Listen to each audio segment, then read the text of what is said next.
Olá, Gil Veloso. Prazer enorme estar aqui no seu canal do YouTube e gratidão por você me dar essa oportunidade de falar um pouquinho a respeito da minha vida pessoal e profissional. Eu nasci em São Paulo, capital, tive uma infância bastante turbulenta porque eu sou o irmão mais velho de 4 e no nascimento do meu último irmão a minha mãe faleceu, eu tinha 8 anos de idade. Houve lá uma intercorrência no parto, a gente depois não soube direito o que aconteceu e ela nos deixou. O papai ficou bastante triste, ele era uma pessoa que gostava demais da minha mãe, contraiu uma úlcera no duodeno e também num pós-operatório, 6 anos depois, nos deixou. Então eu com 14 anos, eu e meus irmãos, nós ficamos órfãos de pai e de mãe.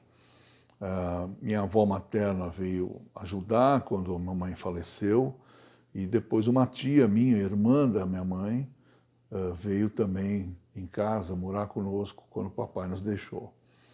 Eu comecei a trabalhar ali muito cedo porque já na missa de 7º dia o meu tio, indagado por amigos do meu pai, veio saber se eu gostaria de aprender o que o papai fazia. Então, ali estava iniciando o mercado de capitais e eles tinham uma pequena distribuidora de títulos e valores imobiliários, se é que a gente pode chamar assim, e eu fui para lá como contínuo, né, office boy a gente chamava, e passava no mimeógrafo todos os dias a posição dos títulos, letras de câmbio no caso, e deixava, entregava ali nas corretoras no Centro Velho e no Centro Novo da cidade. Eu, paralelamente, sempre gostei de arte, sempre gostei de música e acabei me tornando um baterista autodidata, vamos dizer assim.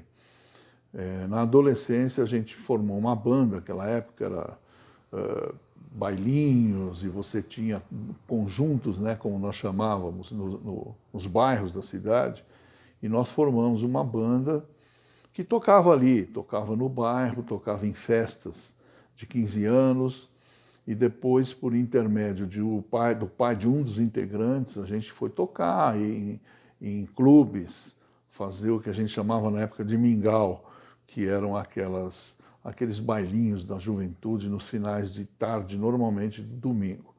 Mas eu segui trabalhando, segui nessa distribuidora, depois eles abriram uma financeira independente, eram todos banqueiros, os sócios, isso em 1966 já, né? Papai faleceu em 64, e em 1968 o Banco de Boston comprou a financeira e a distribuidora. Então eu passei para o Banco de Boston, né? Porque eu já trabalhava ali e fui na bagagem, junto com a compra da distribuidora, passei para o Boston e fiquei 32 anos no Banco de Boston.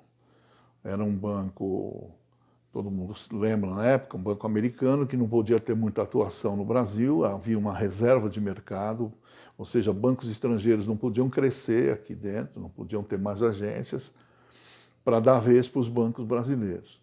Mas depois, lá na frente, já nos anos 90, através do Collor, houve essa abertura de mercado e pelas mãos do Henrique Meirelles, que chegou a ser presidente aqui no Brasil primeiro, e depois presidente mundial do banco, mas quando ele estava aqui presidente no Brasil, ele teve a oportunidade de comprar outros bancos. Então, o Banco de Boston se tornou um grande banco com uma atuação bastante abrangente no Brasil e, enfim, nesses 32 anos que eu fiquei no banco, para mim foi um aprendizado, eu passei por todas as áreas, me fixei muito na área na tesouraria, como eles chamavam, né? Na época era o open market, aquelas aplicações de overnight, onde o cliente aplicava num dia e já resgatava no outro, enfim. Me deu muito aprendizado. O Henrique Meirelles e o banco tinham uma política de investir nos funcionários. Nós tínhamos lá uma intranet cheia de informações do que a gente precisasse e no momento que nós sentíssemos necessidade de fazer um curso, desde que fosse de interesse do banco também, eles pagavam o curso para nós lá dentro ou fora. Então, dessa forma, eu aprendi bastante, né? Ainda nesse processo de crescimento, eu saí lá da matriz, fui trabalhar em agência. Trabalhei primeiro na Faria Lima, uma agência que nós inauguramos ali, bem próximo da Avenida Cidade Jardim. Depois ela foi transferida para a própria Cidade Jardim, do lado do Bolinha, né? O famoso Bolinha, quase em frente ao Pandora, que também são lugares que eram sempre muito frequentados e muito badalados ali. A gente considerava Manhattan brasileira, então eu tinha muitos bons clientes na pessoa física, alguns artistas da Globo e outros artistas, enfim, celebridades, pessoas que moravam ali. Mas o fato é que tudo isso foi me dando um grande aprendizado, porque a gente dava crédito para a pessoa física, para a pessoa jurídica. Isso envolvia relatórios, matemática, e eu, felizmente, pude aproveitar de todo esse crescimento do banco e acabei crescendo junto. A minha banda, que eu mencionei lá atrás, ela começou em 1965, 66, já com o advento da Jovem Guarda, mas não durou muito, né? 2 anos depois, 68, ela teve que ser desfeita porque alguns integrantes acabaram servindo exército, né? E diante disso não dava para a gente continuar. Mas a música nasceu comigo, está no meu sangue, corre aqui nas minhas veias. Eu amo a música e continuei, aprendi sozinho a tocar violão. Até hoje eu brinco um pouquinho aqui em casa e sigo a minha vida ouvindo música no carro, à noite aqui em casa, enfim, onde eu estiver. Quando eu saí do Boston, isso foi em 98, um ano depois, ou no final de 98, eu conheci o Sérgio Dantino. Dr. Sérgio Dantino, advogado no âmbito do direito autoral, né, e de conexos, uma pessoa bastante conhecida no mercado de cultural e televisivo. O Dantino estava abrindo um escritório para atender os artistas na modalidade do licenciamento.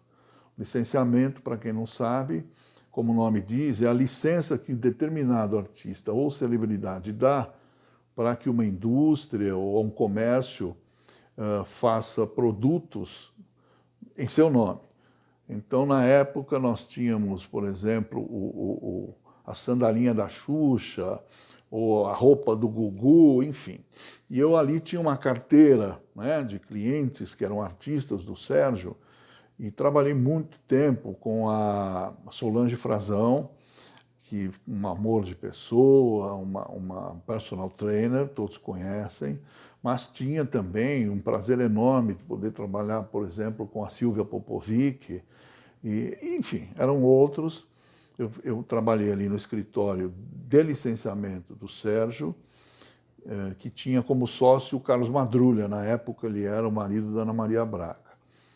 Nesse escritório, além do licenciamento, eles praticavam o marketing cultural, que vem a ser a utilização das leis de incentivo à cultura. Naquele ano, 99, 2000, nós só tínhamos a Lei Rouanet, que era a lei que atuava no âmbito federal. Eu, como bom redator, modéstia à parte, sempre gostei de fazer relatórios, e um apaixonado pela matemática, eu, de cara, me interessei em saber mais a respeito da lei. E ali ajudei em alguns processos de prestação de contas e fui me embrenhando pelo caminho da legislação. Os governos daquela época, federais, eles promoviam treinamentos nas suas delegacias regionais. Então, dessa forma, aqui em São Paulo, eu fiz vários treinamentos para aprender a elaborar as propostas, fazer a captação, prestação de contas, enfim, todos esses meandros, né, que implicam na rotina operacional que envolve a lei de incentivo. No caso, era só a federal. Depois, acho que em 2002, se não me falha a memória, veio a lei estadual, PROAC, e eu fui por elas. Eu fui, me apeguei, me agarrei, E desde então acabei me tornando um especialista, acompanho todas as alterações das instruções normativas e decretos, portarias, etc. Comecei a elaborar projetos e para alguns artistas, alguns inicialmente do Dantino e depois, felizmente, o boca a boca me trouxe mais artistas e então foi dando certo. Eu estava vendo que eu estava no caminho legal e uma coisa que eu gostava de fazer. O Dantino, em 2000, me chamou, ele tinha uma indústria lá, que era do pai dele, depois ele herdou, estava dando lá uma confusão, a indústria não estava bem, ele não chega, para, enfim, fiz 11 anos a gestão nessa indústria, no bairro da Freguesia do Ó, uma indústria química, para mim foi excelente, um outro aprendizado, porque se eu fiquei 32 anos no banco, eu fiquei 11 depois do outro lado da mesa como cliente do banco. Mas ali aprendi processos de produção, colocamos ISO 9000, enfim, foi uma maravilha para mim, foi outro aprendizado. Mas a lei de incentivo eu fazia, paralelamente, nos horários de folga. Em 2007, o Dantino me chamou, falou, vamos abrir uma empresa para você. E ele abriu, falou, escolhe o nome que eu abro para você. Fiz um concurso na família, ganhou a Solução, e nós abrimos a Solução Gestão de Negócios e Cultura, que vocês todos que me veem, me dão o prazer de ouvir, podem achar no site, na internet, Solução Gestão de Negócios e Cultura, vão saber mais quem eu sou, o que eu faço, quem são os meus clientes, enfim, ali tem bastante informação sobre cultura e sobre gestão. Então, em 2011, me desliguei da indústria do Dantino, e desde então eu estou somente com a Solução. Até hoje, fazendo projetos, acompanhando toda a rotina, como eu disse, né? Todo o processo operacional, dou suporte na elaboração, nas diligências, depois vamos captar, eu e todos, porque a captação é um projeto de todos. E no meio disso tudo te conheci, né, Gil? Foi mais ou menos nessa época que eu estava na Freguesia do Ó, no começo dos anos 2000, que nós nos conhecemos e eu tive assim uma alegria imensa de poder compartilhar com você de bons momentos, dos originais do samba, ali no Bar Brahma e outras atividades, e hoje somos grandes amigos. Enfim, me considero uma pessoa bastante feliz, estou com 71 anos, eu sou separado, tenho 2 filhos adultos, o Tiago é um gaúcho, morei 4 anos em Porto Alegre, pelo Banco de Boston, foi um período de 78 a 82. Tiago nasceu em Porto Alegre, hoje ele está em São Paulo comigo, mora na Vila Mariana com a mãe e trabalha na Gol, ele é um gerente comercial da Gol. E a Carolina, que nasceu em São Paulo, é jornalista, trabalha numa editora também de livros de yoga, de um guru da yoga, Yogananda. Enfim, são ótimos filhos, nunca me deram trabalho, são éticos, têm um baita caráter. Enfim, orgulho de pai. E moro com a minha irmã no bairro do Brooklyn, onde eu estou aqui conversando com vocês.